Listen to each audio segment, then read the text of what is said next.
समय की धारा अनंत है। युग बदलते हैं, ऋतुएं बदलती है और भगवान के लीला चक्र कभी समाप्त नहीं होते।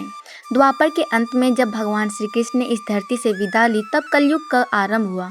लेकिन हमारे धर्म ग्रंथों में एक अद्भुत भविष्यवाणी लिखी है कि कलयुग में भी एक समय ऐसा आएगा जब कृष्ण पुनः अवतरित होंगे अपने भक्तों की रक्षा करने और धर्म की स्थापना करने के लिए।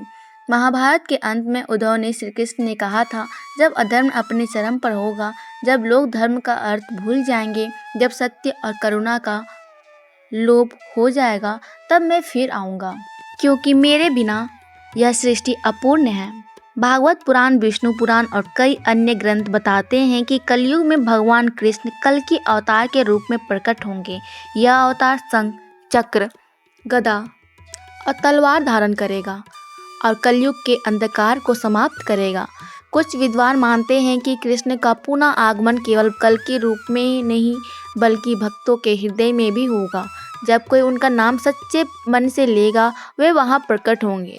वृंदावन, द्वारका और मथुरा में आज भी यह विश्वास जीवित है कि एक दिन बांसुरी की मधुर धुन फिर गूंजेगी और राधा कृष्ण की झलक देखने को मिलेगी। भक्त कहते हैं, जब भी हम प्रेम और भक्ति में डूब जाते हैं वह क्षण ही कृष्ण का पुनः आगमन है। आज हम देख रहे हैं स्वार्थ, क्रोध, हिंसा और अधर्म बढ़ रहा है। शास्त्रों के अनुसार जब यह अंधकार अपनी सीमा पार कर लेगा तब समय आ जाएगा कृष्ण के पुनः अवतरण का।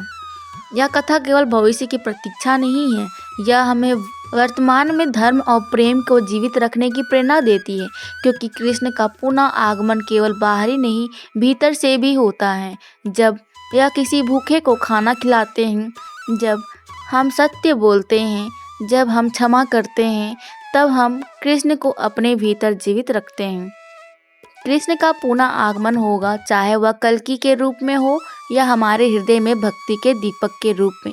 यह विश्वास ही हमारे जीवन को रोशनी देता है और हमें कलयुग के अंधकार में भी आशा देता है।